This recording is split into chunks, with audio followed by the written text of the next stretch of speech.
Dear 12th standard students, நான் உங்கள் metro Karunakaran. 12th standardல chapter 4ல inverse trigonometric functionsல created sum கேட்டா எப்படி செய்கிறது? Y is equal to cos 6x தனியா கேட்டா period amplitude ஈஸியா கண்டுபிடிச்சிடலாம். sin 4x தனியா கேட்டா period amplitude ஈஸியா கண்டுபிடிச்சிடலாம். ஏன்னா period உடைய ஃபார்முலா உங்களுக்கு sinuக்கும் சரி cosக்கும் சரி 2 pi by modulus of b. amplitude formula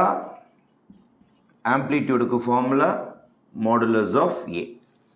இதுதான் general formula. இந்த சம்ம பொறுத்த வரைக்கும் cosக்கு முன்னாடி இருக்கிற நம்பர் தான் a, அந்த x கூட இருக்கிற நம்பர் தான் b. சைனை பொறுத்த வரைக்கும் சைனுக்கு முன்னாடி இருக்கிறது தான் a, இங்கே x கூட இருக்கிறது தான் b. தனித்தனியாக கேட்டால் இதுதான் ஃபார்முலா. பீரியடுக்கு தான் ஃபார்முலா, ஆம்ப்ளிடியூடுக்கு இது தான் ஃபார்முலா. இப்போது காம்பினேஷன் ரெண்டுமே கம்பைண்டாக இருக்குது.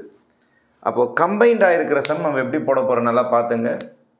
இது ஏபின்னு வச்சிங்க, இது சும்மா சின்னு வச்சிங்க, இது டின்னு வச்சிங்க, இது டின்னு வச்சிங்க.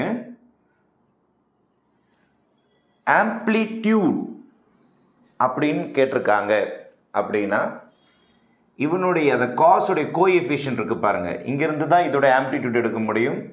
அப்போது ஏவோடைய வேல்யூ எனக்கு 1. சைனுடைய கோஎஃபிஷியன்ட் இருக்குது பாருங்கள், அது சின்னு வச்சுக்கலாம், அதோட வேல்யூ 1. ரெண்டும் அடிஷனில் இருந்துச்சுன்னா ஆம்ப்ளிடியூட் கண்டுபிடிக்க சொன்னாங்கன்னா மறக்கவே மறக்காதீங்க, amplitude formula is square root of அந்த காஸுடைய கோஎஃபிஷியன்ட் a ஸ்கொயர் ப்ளஸ் சைனுடைய கோஎஃபிஷியன்ட் c ஸ்கொயர். காஸுடைய கோஎஃபிஷியன்ட் ஸ்கொயர் ப்ளஸ் சைனுடைய கோஎஃபிஷியன்ட் ஸ்கொயர். அப்போ ஸ்கொயர் ரூட் ஆஃப் நமக்கு காஸுடைய கோஎஃபிஷியன்ட் 1 தான் இருக்குது, 1 ஸ்கொயர். அப்புறம் சின்னாலும் 1 தானே உங்களுக்கு, அப்போ 1 square. Answer is √2. Positive value தான் போடணும், ஏன்னா it's the distance from the X axis. ஆம்ப்ளிடியூட்னா distance from the X axis. அந்த கர்வ் எக்ஸ் ஆக்சிஸில் எவ்வளோ உயரம் போயிருக்குது அப்படின்னு பார்த்தீங்கன்னா இந்த கர்வ் உங்களுக்கு எவ்வளோ உயரம் போயிருக்குன்னா கிட்டத்தட்ட 1.4 கிட்ட போயிருக்கு. ஏன்னா ஸ்கொயர் ரூட் ஆஃப் 2 தானே வருது, ஸ்கொயர் ரூட் ஆஃப் 2னா கிட்டத்தட்ட 1.4 டிஸ்டன்ஸ் மேலே போயிருக்கும். அல்லது கீழே பார்த்தீங்கன்னாலும் 1.4 டிஸ்டன்ஸ் போயிருக்கும். 1.4 கிட்டத்தட்ட √2 distance. √2னா 1.4. This is the method of finding amplitude. Amplitude கேட்டாங்கன்னா காஸோட கோஎஃபிஷியன்ட் சைனோட கோஎஃபிஷியன்ட் ரெண்டு பேரையும் ஏதாவது ஒரு லெட்டர் வச்சுங்க, ஏசின்னு வச்சுங்க. நான் ஏபிசிடின்னு வச்சுருக்கனால ஏசி வந்திருக்கும். Square root of A square plus C square. Right. Next period கிட்ட போகும். பீரியடோட formula 2 pi by modulus of b. இப்போ நம்ம சம்மை பொறுத்த வரைக்கும் பி இதோ இருக்குது. இந்த சம்மில் பி இல்லை, டின்னு வச்சுருக்கேன், வேறு ஒன்றும் கிடையாது. அப்போ ஃபஸ்ட்டு காஸோடைய ஆம்ப்ளிடியூட் போட போகிறேன் நான். அப்போ பாருங்கள், சாரி ஆம்ப்ளிடியூட் இல்லை, பீரியட் போட போகிறேன். காஸோட பீரியட், இது காஸ் சம்மோடைய பீரியட். காஸ் 6x இருக்குது பாருங்கள், இதோட பீரியட் போட போகிறேன். இதான் உங்களுக்கு பின்னு சொல்லியிருக்கிறேன், இந்த 6 தான் பின்னு சொல்லியிருக்கிறேன். அப்போது பீரியடோட formula 2 pi by modulus of b. அப்போ 2 pi by 6 கேன்சல் பண்ணால் pi by 3. இது யாரோட ஆன்சர்? காஸோடைய ஆன்சர். அதுக்கு அடுத்தது நம்ம சைனோடைய பீரியட் கண்டுபிடிக்கலாம். sin 4x இவனோட பீரியட் கண்டுபிடிக்கலாம். அதே தான் 2 pi by b போடணும் சட்டப்படி. ஆனால் பிக்கு பதில் இங்கே டின்னு வச்சுருக்கேன், வேறு ஒன்றும் கிடையாது. எக்ஸ் கூட இருக்கிறவன் தான், எக்ஸ் கூட இருக்கிறவன். இப்போ மேக்னிடியூட் மாடுலஸ் ஆஃப் டி. அப்போ 2 pi by பாசிட்டிவ் வேல்யூக்காக தான் அந்த மாதிரி போடுறோம் 4. இப்போ கேன்சல் பண்ணால் pi by 2. காஸோடைய பீரியடையும் சைனோட பீரியடையும் தனித்தனியாக கண்டுபிடிச்சிருங்க.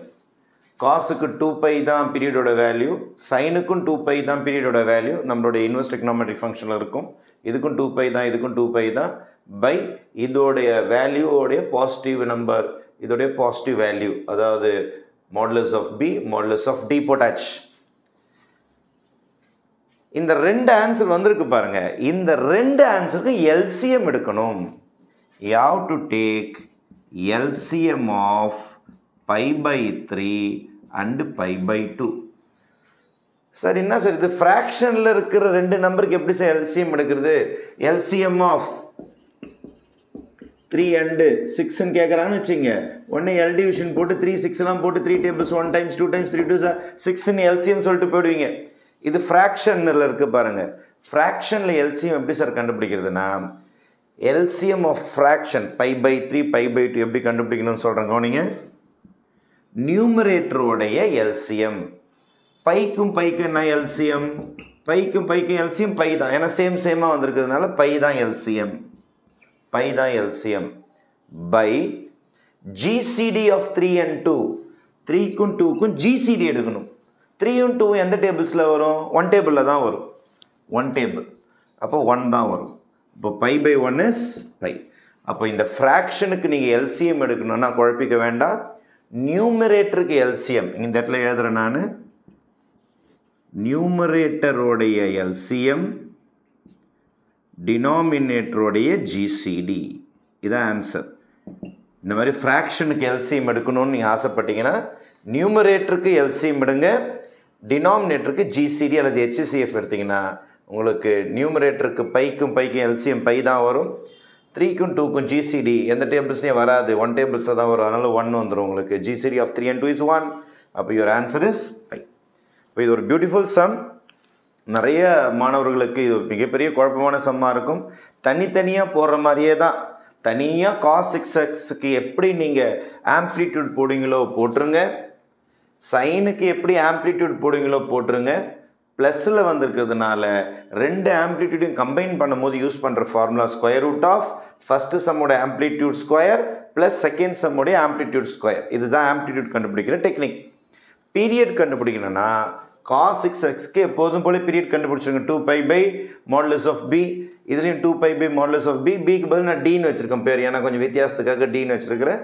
தனித்தனியாக பீரியட் கண்டுபிடிச்சிருங்க. அதை பற்றி ஒன்றும் பிரச்சனை கிடையாது. ஆனால் பீரியட் கண்டுபிடிச்சிட்ட பிறகு LCM of both LCM of pi by 3 and pi by 2 தான் உங்களுக்கு period of this combined cos and sine. அப்போ ஏன்னா இந்த எக்ஸ்பிரஷன் ப்ளஸில் உங்களுக்கு கம்பைன் ஆகிது. ட்ரிக்னாமெட்ரி ஃபங்க்ஷன் ப்ளஸில் கம்பைன் ஆகிருந்தாலோ மைனஸில் கம்பைன் ஆகிருந்தாலோ you have to take LCM. LCM எடுக்கும்போது pi by 3 pi by 2க்கு எல்சிஎம் எடுக்கும்போது நியூமரேட்டருக்கு எல்சிஎம் எடுங்க, டினாமினேட்டருக்கு ஜிசிடி எடுத்திங்கன்னா you will get the answer. Thank you.